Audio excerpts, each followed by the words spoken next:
शरदचंद्र चट्टोपाध्याय जी का उपन्यास चरित्रहीन भाग 37। कथावाचक निधि सहगल। सतीश के एकांतवास की व्यवस्था यद्यपि आज भी वैसी ही है, लेकिन उसकी उस वैराग्य साधना की धारा इस बीच ठीक मार्ग से हटकर कितनी दूर चली गई है, ये बात जिस किसी ने 2 महीने पूर्व देखी है उसी की दृष्टि में पड़ जाएगी।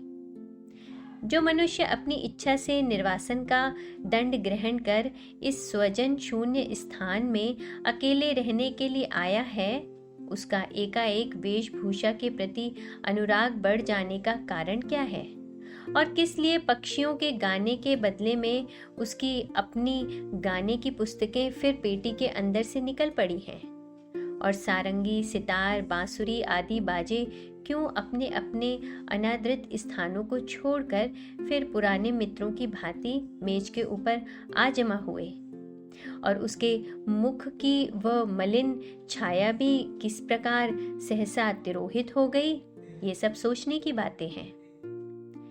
वास्तव में 2-3 महीने पूर्व के सतीश और इस समय के सतीश में इतना अंतर हो गया है कि एकाएक उसको पहचानना भी कठिन हो गया है।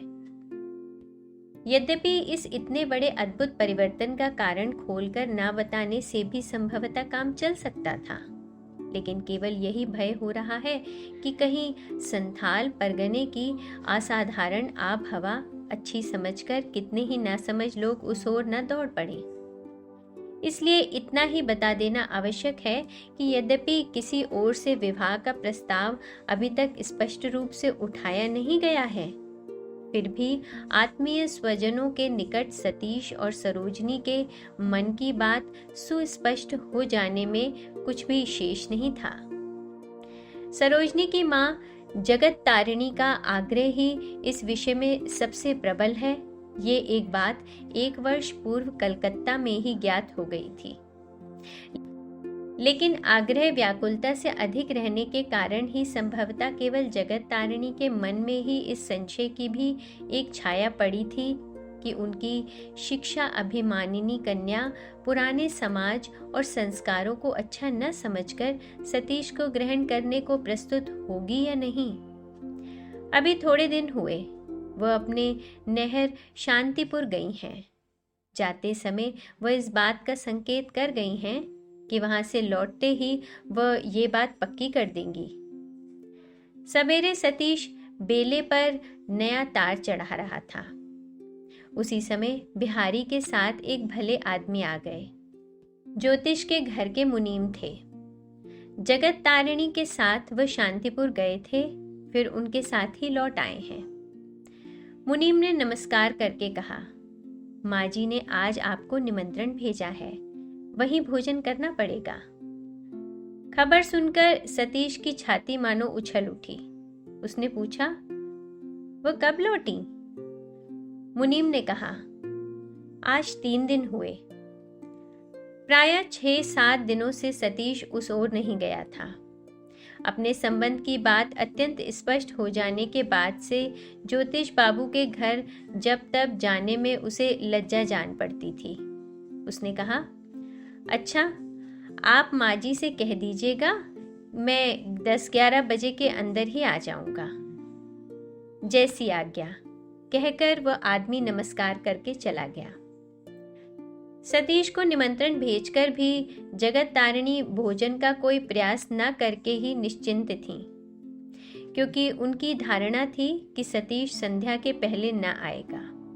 अब मुनीम के मुंह से यह समाचार सुनकर वह घबरा गई और रुष्ट भी हो उठी। आज एकादशी थी, उनको अपने लिए किसी तैयारी की आवश्यकता नहीं थी और जो विधवा ब्राह्मणी उनके घर रसोई पकाती थी वह भी 2 दिन से शांतिपुर में ही मलेरिया ज्वर से बीमार पड़ गई थी। बहुत ही झुंझलाकर उन्होंने मुनीम से कहा, तुम इस वक्त के लिए निमंत्रण क्यों दे आए? तुमको क्या तनिक भी बुद्धि नहीं है? मुनीम ने डरते डरते कहा, मैंने तो कही नहीं, उन्होंने स्वयं ही इस वक्त आने की बात कही थी। जगत तारिणी ने तब क्रोध करके कहा, तो तुम ही जाओ, देखो मछली कहाँ मिलती है, जाकर जल्द खरीद लाओ। आज सवेरे से ही जिस लिए उनका मन बिगड़ गया था उसका कारण था। सतीश के पास निमंत्रण भेजने के बाद ही उनको खबर मिली कि कल रात को सहसा शशांक मोहन फिर आ पहुंचे हैं। इस आदमी को उसके अंग्रेजी चाल ढाल के कारण वह किसी दिन अच्छी दृष्टि से नहीं देखती थी, और विशेष रूप से जब से उन्होंने सुना था कि वह सरोजनी से विवाह करना चाहता है, तभी से वह मनुष्य उसकी दोनों आंखों का शूल सा बन गया था। 20 दिन पूर्व जब वह किसी काम के बहाने कलकत्ता से यहाँ आया था, तब जगत तारिणी ने उससे एक प्रकार स्पष्ट रूप से कह दिया था कि उसकी कन्या के साथ उनका विवाह होना असंभव है। फिर भी ये निर्लज्ज बिना सूचना दिए ही पुनः आ गया है। सुनकर उनका चित्त संशय से कंटकित हो उठा था। इसके अतिरिक्त वह खबर पहले उनको मिल गई होती तो वह संभवतः सतीश को निमंत्रण ही नहीं भेजती। किस लिए ये खबर ठीक समय पर उनको नहीं दी गई, इसके लिए ज्योतिष से लेकर घर के नौकर तक पर बिगड़ उठी थी। सरोजनी बाहरी बैठक खाने से निकलकर किसी प्रकार माँ की दृष्टि से बचकर ऊपर चली जा रही थी। शशांक मोहन के आने की खबर वह भी नहीं जानती थी, लेकिन जगत तारिणी ने उसका सिर से पैर तक एक क्षण भर में निरीक्षण किया और क्रोध के स्वर से कहा, घूमना हो गया है ना? अब जूता मोजा तो थोड़ी देर के लिए खोल डालो बेटी। सतीश आज यहाँ खाएगा, मैं स्वयं रसोई न पकाऊंगी तो वह तुम्हारे इस क्रिस्तान के घर में पानी तक भी स्पर्श न करेगा। आओ, घंघरे टंगरे को उतार कर मेरे रसोई घर में आओ। बूढ़ी माँ की जरा सहायता करने से तुम्हारे ईसा मसीह रुष्ट न होंगे बेटी, आओ। माँ क्रोध में आने पर किस प्रकार आग की मूर्ति सी बन जाती थी और सच झूठ को लांग कर जो मुंह से निकलता था बोल पाती थी, ये बात किसी से छिपी नहीं थी। सरोजनी ने कुंठित होकर कहा, मैं अभी आती हूँ माँ। लेकिन माँ का क्रोध इससे भी शांत नहीं हुआ। उन्होंने कहा, आकर ही तुम मुझे निहाल कर दोगी बेटी? 17-18 साल की उम्र हो आई, आज तक थोड़ा सा भात पकाना भी नहीं सीखा। मैं भी गरीब के घर की लड़की नहीं थी बेटी, लेकिन उसी उम्र से गृहस्थी चलाती आ रही हूँ। जिस घर में धर्म कर्म नहीं है, उस घर में लड़के लड़कियों को पैदा करना ही व्यर्थ है। इस कठोर मंतव्य को कड़े स्वर से व्यक्त करके जगत तारिणी मुंह झुकाकर स्वयं ही रसोई घर में चली गई। उनके अपने लड़के लड़की पर एवं परिवार के आचार व्यवहार पर इस मर्मांतक आक्रोश का भी कारण था, जो उनके पूर्व इतिहास को जाने बिना समझ पाना मुश्किल है। उनके स्वर्गवासी पति परेश नाथ ने वकालत में अगाध धन उपार्जन के बाद भी जब ढलती उम्र में और अधिक उपार्जन के ख्याल से बैरिस्टर बनना चाहा, तो रोध होकर उपवास करके सिर पटक कर भी किसी प्रकार वह उनको अपने निश्चय से नहीं डिगा पाई। उनकी एक नहीं सुनी परेश नाथ ने, और 12 वर्ष के ज्योतिष व 6 वर्ष की सरोजनी को उनके साथ देश में छोड़कर वह विलायत चले गए। शुरू में कुछ दिन तो जगत तारिणी बिल्कुल ही बेहाल हो गई थी, लेकिन बाद में प्रकृतिस्थ होकर नायब गुमाश्ते की मदद से कामकाज देखने लगी थी। हाँ, पति की तरफ से दिल सदा के लिए टूट गया था। थोड़े दिनों बाद बैरिस्टर बनकर वापस आने पर परेशनाथ धनोपार्जन करने लगे। कलकत्ता में नया विशाल बंगला बनवाकर नए ढंग से उसे सजाना शुरू कर दिया। बैरे बावर्ची रख लिए, पर जगत तारिणी बिल्कुल तटस्थ बनी रही। पति के किसी काम में योगदान नहीं किया। इस प्रकार पति पत्नी के बीच की खाई दिन पर दिन बढ़ती गई। बातचीत तो बंद थी ही, एक दूसरे की खबर लेना भी करीब करीब बंद हो गया। एक दिन ज्योतिष ने आकर कहा, माँ, बाबा मुझे विलायत भेजना चाहते हैं। यह आशंका उन्हें पहले से ही थी। कठोर होकर पूछा, कब? ज्योतिष ने कहा, शायद 2 महीनों में। अच्छा कहकर उन्होंने मुंह फेर लिया और काम के बहाने वहां से चली गई। ज्योतिष के जाने के दिन वह कमरा बंद करके बैठी रही। हार कर ज्योतिष रुद्र द्वार के बाहर से ही मां को प्रणाम करके चला गया। परेशनाथ सरोजनी को साथ लेकर बंबई तक छोड़ने गए। वापस आए तो पता चला कि जगत तारिणी शांतिपुर अपने मायके चली गई थी। उनके इस तरह अचानक जाने का कारण पूछने पर मालूम पड़ा कि उनके पीछे उनके चचेरे ससुर गोविंद बाबू मिलने आए थे, लेकिन इस घर में पानी भी नहीं पिया। वापस बुलाने के लिए आदमी भेजा, लेकिन वह नहीं आई। परेशनाथ ने सरोजनी को बोर्डिंग में भर्ती कर दिया और स्वयं प्रैक्टिस प्राय छोड़कर अकेले घर में राग रंग में डूब गए। पिता के घर रहते हुए जगत तारिणी को पति के अधपतन का समस्त विवरण मिलता रहा, परंतु ना तो वह आई और ना ही उन्हें रोकने का कोई प्रयत्न ही किया। जिस पति ने उन्हें अपने रिश्तेदारों से बाहर खड़ा कर दिया था, उस पति पर उनके आक्रोश की सीमा नहीं थी। इसी तरह 5 वर्ष निकल गए। ज्योतिष वापस आ गए। मां को लेने गए, परंतु वह अटल रही, घर नहीं लौटी। रोकर बोली, सब कुछ तो सुन लिया तूने बेटा, अब जिससे तुम लोग सुखी रहो वही करो, लेकिन मुझे उस नर्क में मत घसीटो। वह सब मुझसे नहीं सहा जाएगा। ज्योतिष ने कहा, हम लोग अलग मकान लेकर रहेंगे मां, तुम्हारे ऊपर उस घर की छाया तक भी नहीं पड़ेगी। मैं जो भी कमाऊंगा इसी में गुजारा कर लेंगे, तुम चलो तो सही। बड़ी मुश्किल से वह तैयार हुई। 1 सप्ताह में ही घर ठीक करके वापस आकर ले जाने की बात कहकर ज्योतिष चला गया, परंतु इतनी देर की आवश्यकता ही नहीं हुई। 5 दिन बाद ही वह लौट आया। उसके नंगे पांव और नंगे बदन पर मात्र एक शॉल देखकर जगत तारिणी फुक्का फाड़कर रो पड़ी। ज्योतिष के कलकत्ता लौटने के तीसरे दिन ही अचानक हृदय गति बंद हो जाने से परेशनाथ इस दुनिया से चले गए थे। दारुण अभिमान से एक दिन जिस घर को जगत तारिणी छोड़कर चली गई थी, 5 वर्ष बाद उसी घर में रोते रोते लौट आई। लड़की को हॉस्टल से एक घर ले आई।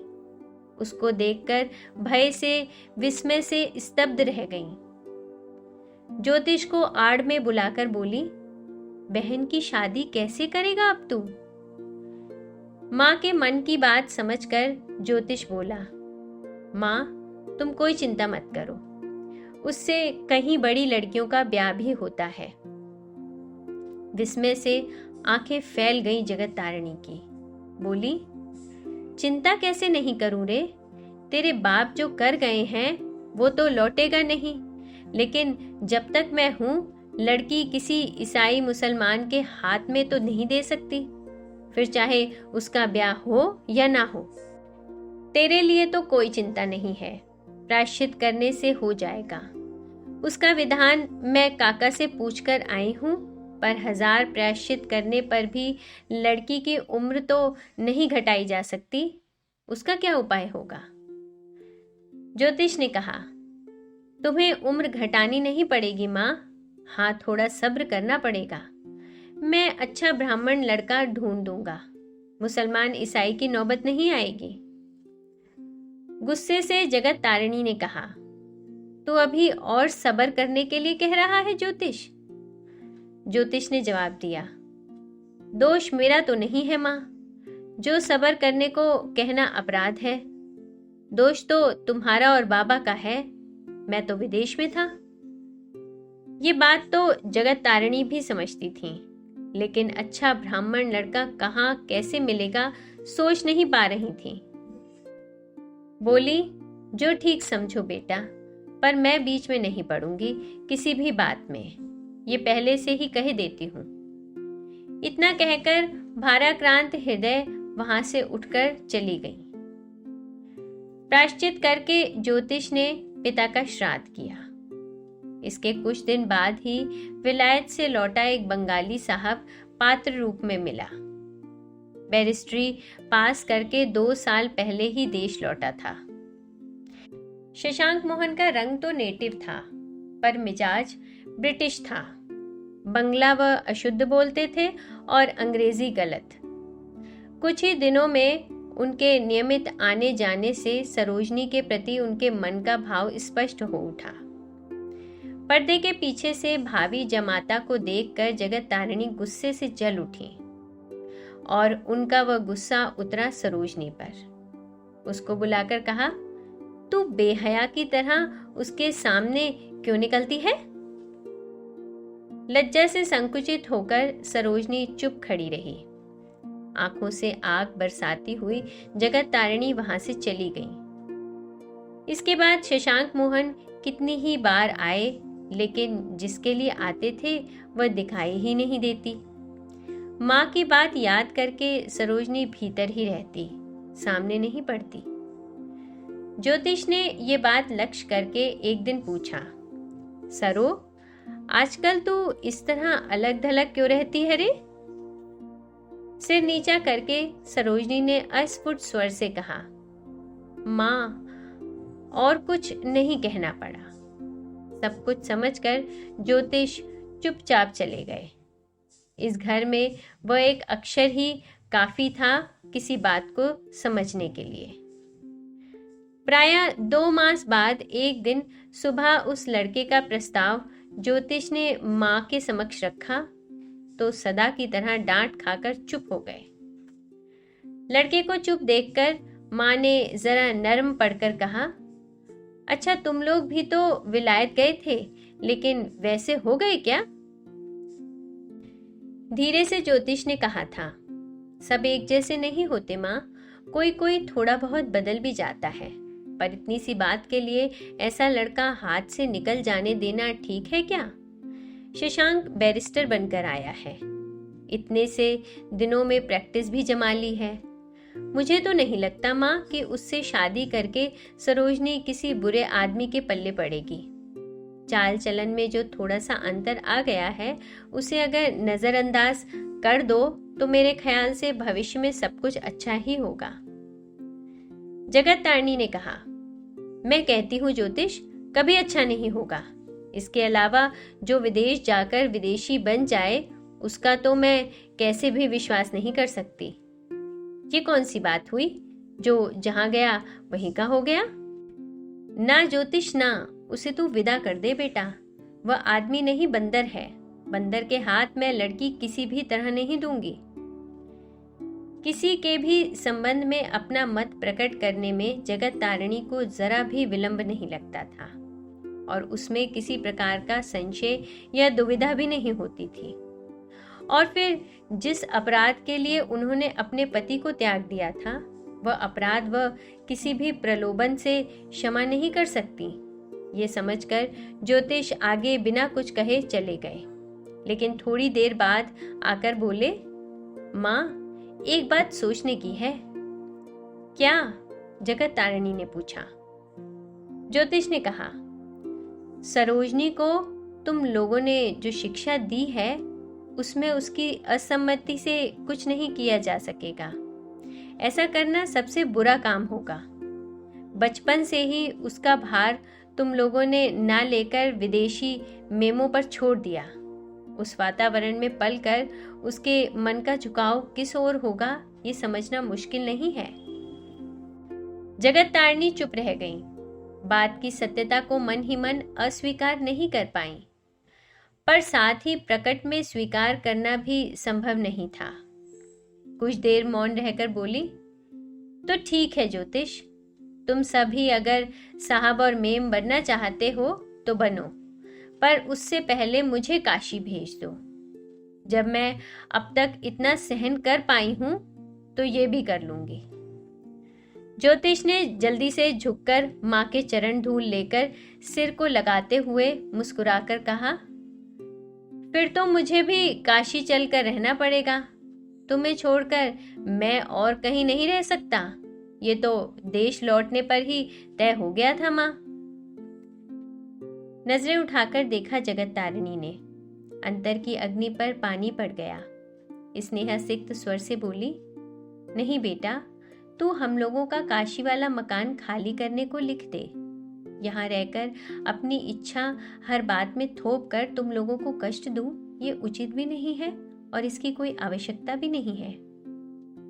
हंसकर ज्योतिष ने कहा, ठीक है माँ, चलो सब काशी चलकर रहेंगे।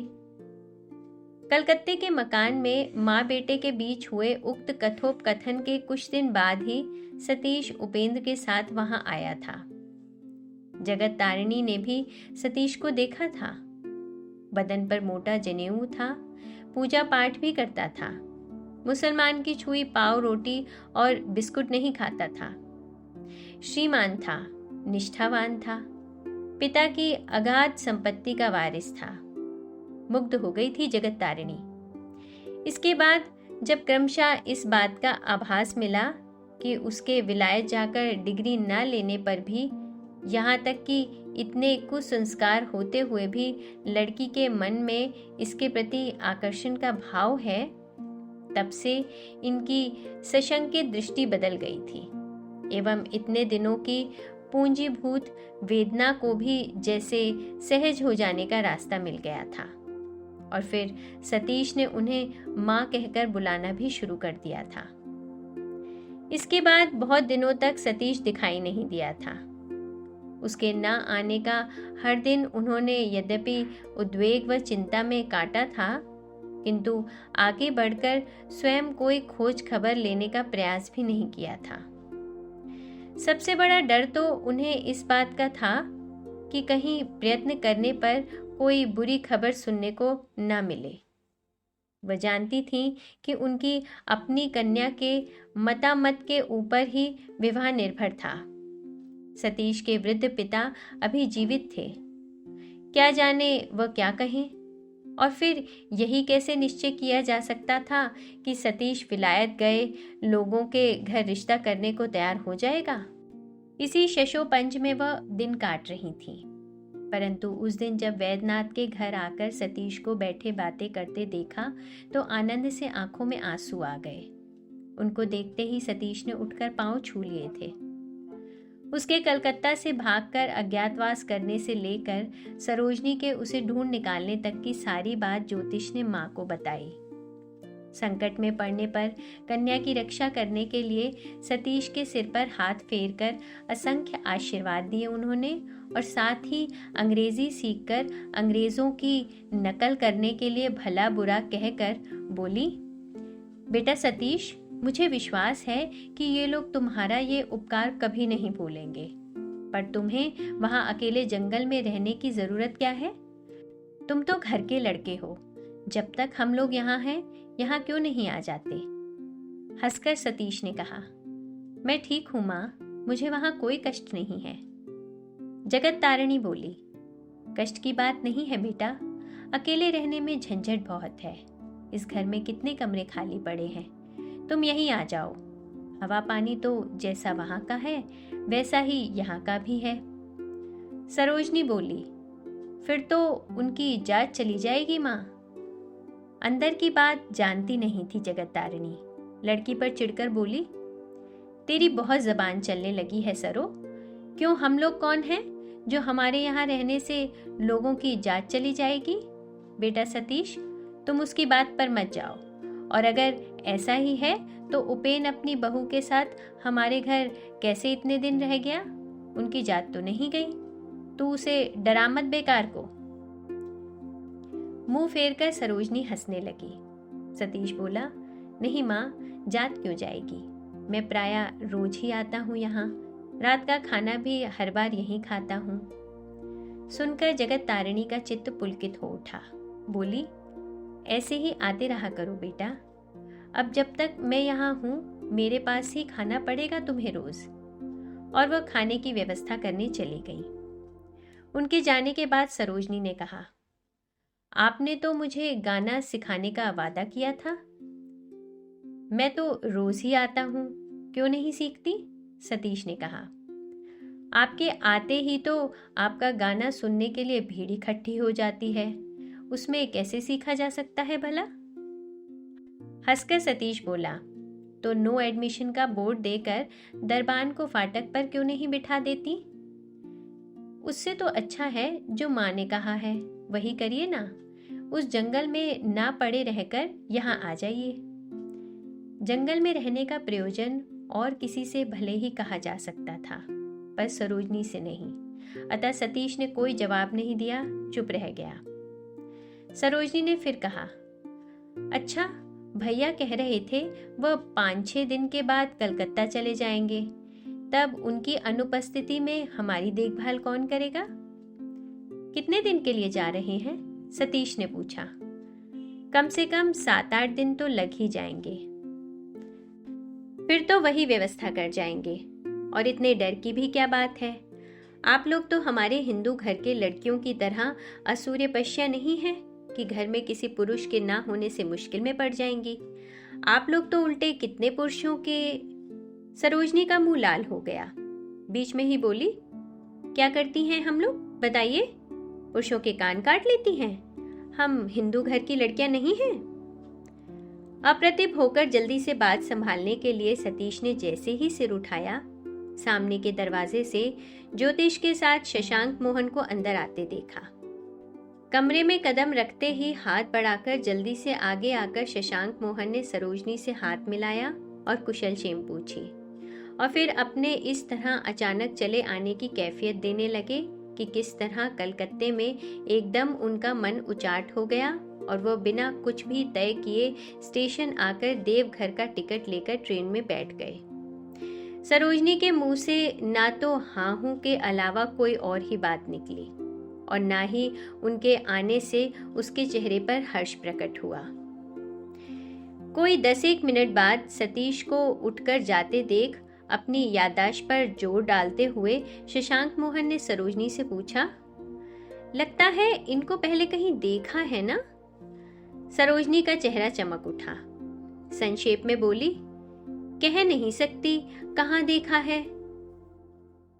कुछ देर बाद जब अंदर से जगत तारिणी ने सतीश को नाश्ते पानी को बुलवाया तो पता चला कि वह किसी से कुछ भी कहे बिना चला गया था। इसके बाद 3 दिन तक सतीश दिखाई नहीं दिया, तो भीतर ही भीतर जगत तारिणी क्रुद्ध और उद्विग्न हो उठी। लड़के को बुलाकर कठोरता से पूछा, ये आदमी कितने दिन और रहेगा ज्योतिष? मैं कहती हूं कि तुम उससे साफ कह दो कि उसके यहाँ रहने की कोई जरूरत नहीं है।